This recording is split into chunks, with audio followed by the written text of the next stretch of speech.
Greetings everyone. Today we will continue the mole concept.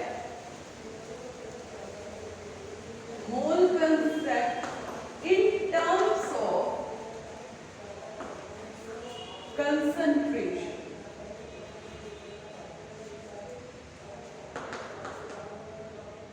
Concentration. बेटा concentration of solution. आज हम शुरू करेंगे हमारा मोल concept in terms of concentration of solution. तो सबसे पहले हम थोड़ा बेसिक पढ़ते हैं कि what do you mean by solution. Solution क्या होता है? सॉल्यूशन हमारा होता है जो दो चीजों से कम मिलकर बने, सोल्यूट प्लस सॉल्वेंट। अब आप इस चीज को समझिए कि सोल्यूट क्या होता है, सॉल्वेंट क्या होता है। मान लीजिए मैंने एक बीकर के अंदर एक्सेस अमाउंट में क्या लिया, वाटर, और इसमें क्या डिसॉल्व कर दिया, सोल्ट। तो सोल्ट कम है तो ये मेरा सोल्यूट कहलाता है और ये क्या कहलाता है, सॉल्वेंट। अब दोनों सॉल्यूशन एक्चुअल में क्या है हमारा, एक होमोजीनियस मिक्सचर। आपको मैंने स्टार्टिंग में भी बताया था कि मिक्सचर एक्चुअल में नॉन रिएक्टिंग सब्सटेंसेस होते हैं। नॉन रिएक्टिंग का मतलब जो आपस में रिएक्ट नहीं करते। रिएक्ट का मतलब कोई तीसरी नई चीज नहीं बनाते, जस्ट मिक्स हो जाते हैं। होमो का मतलब मिक्स होने के बाद सेम फेज में आ जाते हैं। तो सॉल्यूट जैसे सोल्ट है, नमक को पानी में डिसॉल्व करते हैं, तो नमक पानी में डिसॉल्व होने के बाद नमक जो सॉलिड है वो लिक्विड फॉर्म में ही लगता है हमें कि आ जाता है। तो उस तरह के मिक्सचर को हम क्या बोलते हैं बेटा, सोल्यूट प्लस सॉल्वेंट।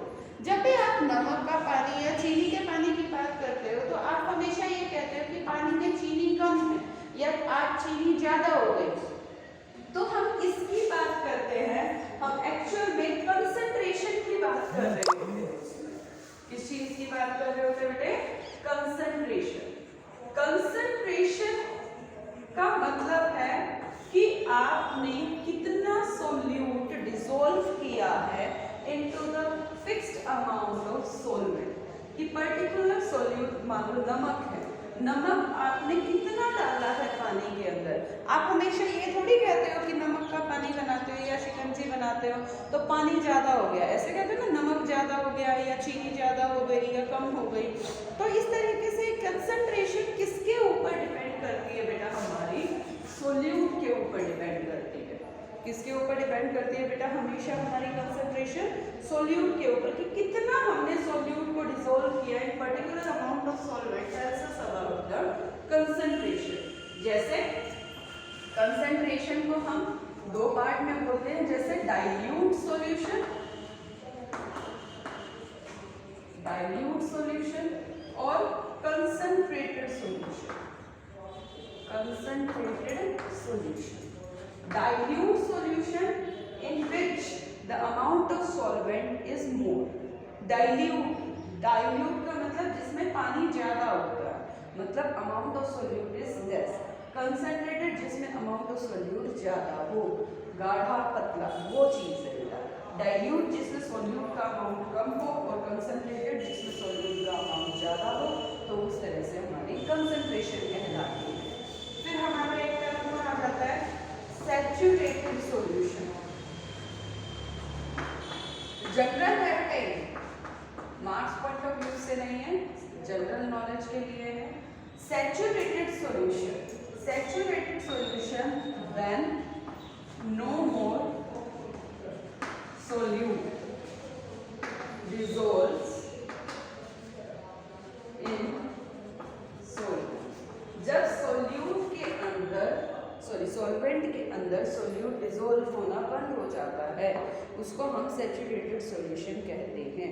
मान लीजिए आप नमक डाल रहे हो पानी में या आप चीनी घोल रहे हो पानी में, आप एक पर्टिकुलर अमाउंट ऑफ सॉल्वेंट लो, जैसे एक गिलास पानी में आप चीनी घोल रहे हो, 1 चम्मच, 2 चम्मच, 3 चम्मच, 4 चम्मच, 5 चम्मच, 6 चम्मच, 7 चम्मच, 8 चम्मच। मतलब एक टाइम ऐसा आएगा जो आप चीनी डिसॉल्व करते जा रहे हो वो घुलनी बंद हो जाएगी, या कैसे ऐसा लगेगा कि जैसे उसमें से चीनी वापस निकल के आ रही है। तो वो टाइम, वो सॉल्यूशन हमारा क्या कहलाता है, सैचुरेटेड सॉल्यूशन बंद हो जाता है। तो ये जनरल है बेटा। सॉल्यूशन किस तरह का बनता है? Solute plus solvent, concentrated solution हमारा डाइल्यूट या कॉन्सेंट्रेटेड है, कंसंट्रेशन डाइल्यूट या कॉन्सेंट्रेशन, सैचुरेटेड सॉल्यूशन। ये बिल्कुल बेसिक टर्म है। अब हम मेन टॉपिक पर आ जाते हैं अपने कि जो हमारा मोल कंसेप्ट है वो क्या बताता है। हमें सॉल्यूशन का कंसंट्रेशन समझाता है कि कंसंट्रेशन ऑफ सॉल्यूशन को हम किन किन टर्म्स में रिप्रेजेंट कर सकते हैं। It comes in this point. जैसे हमारी एक क्राइटेरिया है मास परसेंटेज, आप ये 9th में भी पढ़ा है आपने, मास परसेंटेज, मास का परसेंटेज। आप जैसे कोई भी मार्क्स निकालते हो, आप अपने मार्क्स को कैसे निकालते हो, मार्क्स कैसे कैलकुलेट करते हो? आप क्या करते हो, आपने जितना स्कोर किया उसको ऊपर लिखते हो, टोटल मार्क्स से आप डिवाइड कर देते हो इनटू में 100। वही चीज यहाँ पर है। मास परसेंटेज क्या है? मास ऑफ सोल्यूट। मेन तो कंसंट्रेशन सोल्यूट पे डिपेंड करती है बेटे। मास ऑफ सोल्यूट अपॉन में मास ऑफ टोटल। टोटल क्या है हमारा? सॉल्यूशन। टोटल क्या है बच्चे हमारा? Solution. Mass of solute divided by mass of solution into में 100। तो ये क्या कहलाता है आपका? Mass percentage. क्या कहलाता है बच्चे आपका? Mass percentage. मान लीजिए आपका क्वेश्चन आ जाता है, calculate the mass percentage in which 40 gram of sodium hydroxide dissolved in 40 ml of water. 40 gram NaOH मान लो डिसॉल्व कर देते हैं 360 ग्राम ऑफ वाटर में, तो मास परसेंटेज क्या होगा? तो मास ऑफ सोडियम हाइड्रोक्साइड 40 दे रखा है, वाटर प्लस NaOH क्या बनाएगा? सॉल्यूशन, यानी 40 प्लस 360 400 इनटू में 100। तो आपका ये आ गया 10%। कितना आ गया बच्चे आपका? 10%। तो दिस इज द वे कि मैंने आपको एक जनरल कंसेप्ट लेके चली हूँ और उससे समझा रही हूँ कि मास परसेंटेज का मतलब क्या होता है। मेन है आपने ये फॉर्मूला लर्न करके लिखना। सेकंड आ जाता है आपका कंसंट्रेशन बताने का तरीका। Strength of solution. स्ट्रेंथ की यूनिट क्या लिखते हैं? ग्राम पर ml। यूनिट से समझ में आना चाहिए बेटा, ग्राम पर लीटर, सॉरी ml नहीं, ग्राम पर लीटर। ग्राम यानी मास, लीटर का मतलब वॉल्यूम। ग्राम का मतलब मास, लीटर का मतलब वॉल्यूम। यानी हम क्या लेंगे?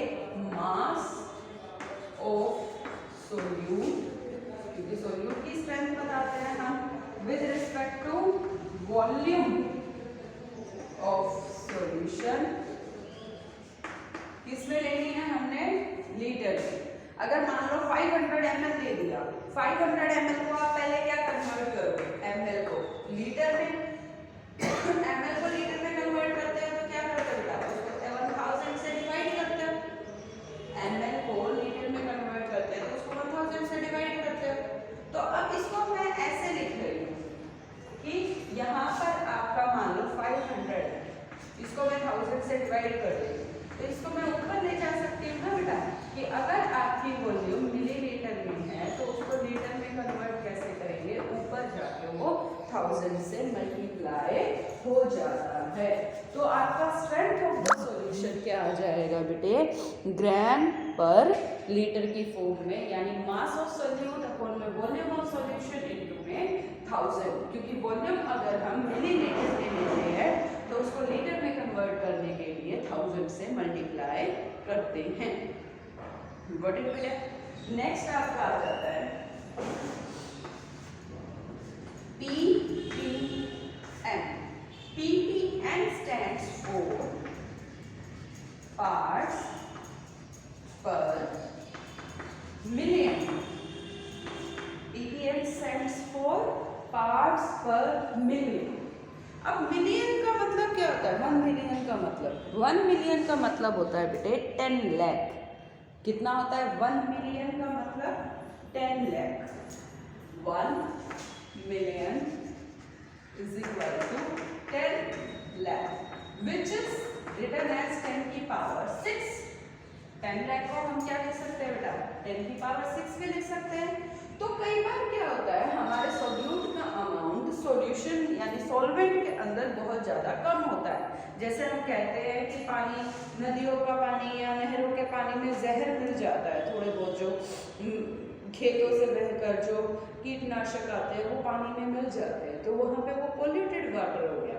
तो वाटर तो कंटेंट वाइज ज़्यादा है लेकिन उसमें जो हमारा पॉइजन है या पोल्यूशन है वो थोड़ा है, लेकिन है तो उसको हम नेग्लिजिबल नहीं कहेंगे, वहाँ पर हम उसको कंसीडर करेंगे। तो उसकी कैलकुलेशन के लिए हम सिर्फ क्या लिखते हैं पार्ट्स पर मिलियन, कि उसको हम इग्नोर नहीं करेंगे। ग्राम तो ज़्यादा अमाउंट हो गया, अब इसको पार्ट्स पर मिलियन में कैसे करेंगे, मास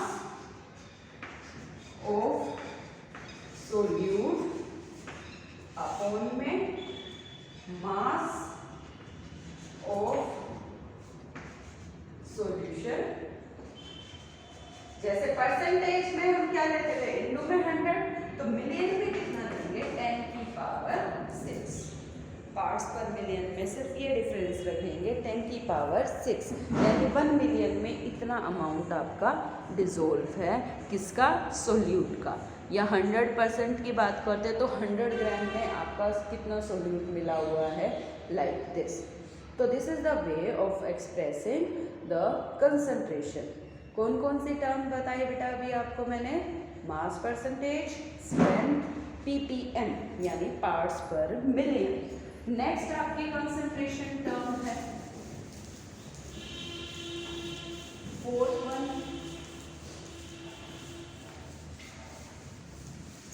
molarity.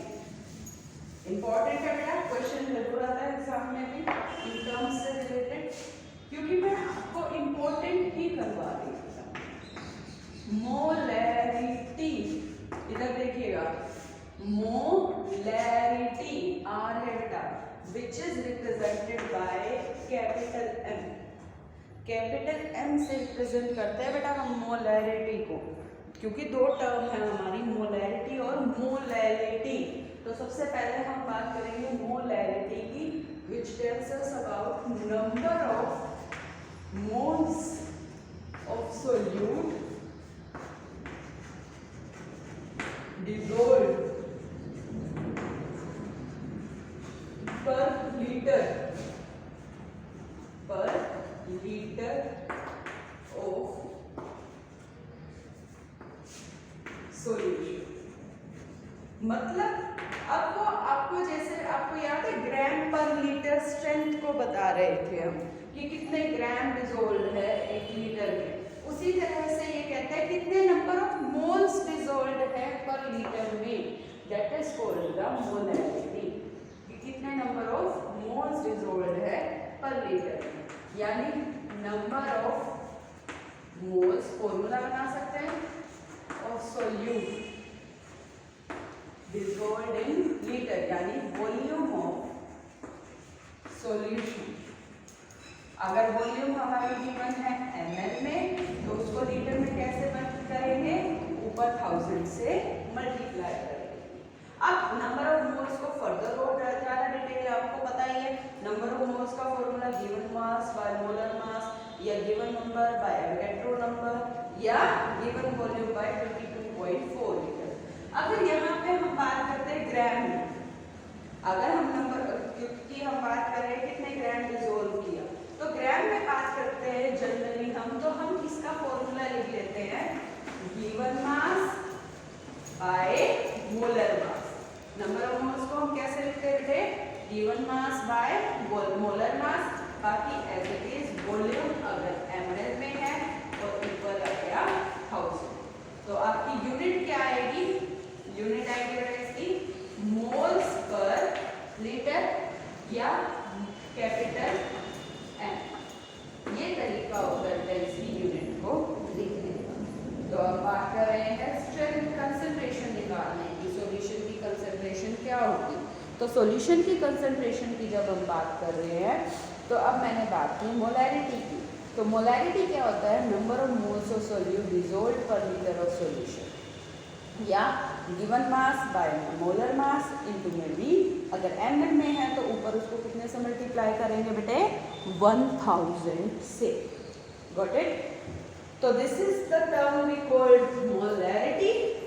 Next is the term we call molarity. कौन सी टर्म है बेटे? मोलैरिटी। आर नहीं है बेटे, एल है, और इसको रिप्रेजेंट करते हैं बेटा स्मॉल एम से। ये कहता है number of moles of solute, number of moles of solute dissolved, volume की बात नहीं करता, पर kilogram KG of सोल्वेंट। Solvent solution नहीं बेटा, सोलवेंट, ओनली सोलवेंट की बात कर रहा है ये। यानी नंबर ऑफ मोल्स को अगेन हम कैसे लिख सकते हैं? Given mass by molar mass into में मास ऑफ सोलवेंट इनटू में पाउंड। क्योंकि अगर ये ग्राम में होगा तो किलोग्राम में बदलना पड़ेगा।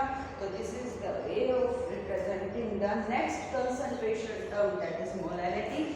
मोल्स पर केजी या स्मॉल एम की यूनिट होती है। तो मोलैरिटी और मोलैरिटी दो अलग अलग टर्म हैं जिसमें हम ये पढ़ते हैं कि हम कंसंट्रेशन को किस तरीके से रिप्रेजेंट कर सकते हैं। मोलैरिटी में given moles by volume of solution, और मोलैरिटी में number of moles per KG of solvent. अब कई बार क्वेश्चन आ जाता है, out of these two which one is better? कहते हैं कि इन दोनों टर्म में बेटर कौन सा है? Can you suggest?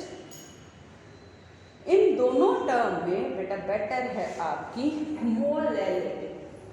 कौन सी टर्म है बेटे? मोलैरिटी। क्यों बेटर है, क्यों बढ़िया कहते हैं हम इसको?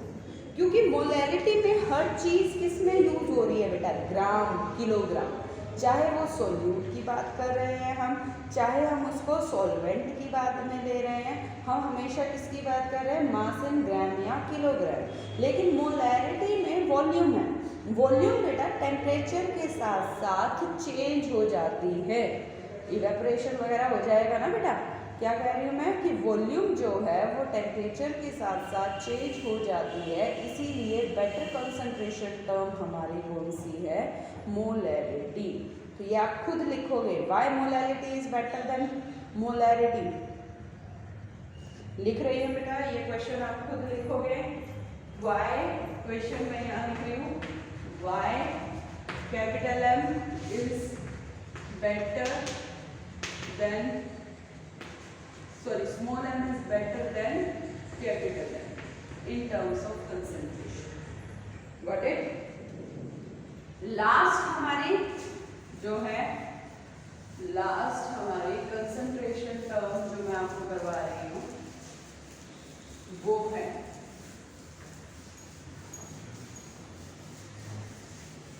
मोल फ्रैक्शन। Mole fraction. फ्रैक्शन हमेशा क्या होता है? P by Q form. Mole fraction हमेशा क्या होता है बेटे? P बाय क्यू फॉर्म, किसी को डिवाइड करके लिखने वाली फॉर्म। और इसको हम रिप्रेजेंट करते हैं x से। किससे रिप्रेजेंट करते हैं बेटा मोल फ्रैक्शन को? x से। क्योंकि मोल का फ्रैक्शन, चाहे वो सोल्यूट के मोल का फ्रैक्शन हो या सॉल्वेंट के मोल का फ्रैक्शन हो, मान लो मोल्स ऑफ सोल्यूट का फ्रैक्शन, सोल्यूट A से लिख रही हूँ, तो number of moles of solute upon में number of moles of solute plus number of moles of solvent.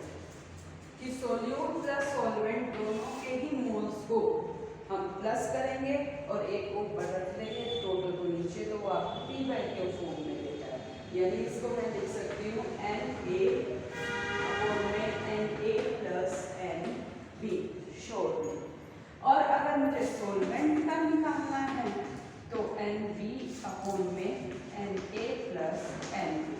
और अगर दोनों की बात करूँ तो हमेशा याद रखना number of moles fraction of solute plus solvent हमेशा 1 के इक्वल होगा, क्योंकि हमेशा पी बाई क्यू फॉर्म दोनों को करोगे तो आपका वो टोटल करते हैं वो 1 आ जाता है। So this is the term we call the mole fraction. Moles का फ्रैक्शन लेना है, चाहे वो सोल्यूट हो या सोलवेंट हो। सोल्यूट होगा तो ऊपर सोल्यूट लिख के टोटल से डिवाइड कर देना, और सोलवेंट होगा तो ऊपर सोलवेंट का मोल्स लिख के टोटल से डिवाइड कर दोगे तो ये आपका आ जाएगा मोल फ्रैक्शन। तो बेटा ये मैंने आपको 6 कंसंट्रेशन टर्म करवाई हैं, बुक में और भी होंगी लेकिन आपके लिए इम्पोर्टेंट यही है कि इन 6 कंसंट्रेशन टर्म्स के फॉर्मूले को आपने लिखना है नोटबुक में, एज इट इज़ लर्न करना है, और फिर हम कल गूगल मीट पर इसके न्यूमेरिकल्स को सॉल्व करेंगे। Got it? फॉर्मूले लर्न करके आने हैं बेटा कल आपने। जब आप फॉर्मूले लर्न करके आएंगे तो हम इसके गूगल मीट के थ्रू लाइव क्लास में न्यूमेरिकल्स को लर्न या अंडरस्टैंड करेंगे। थैंक यू बेटा।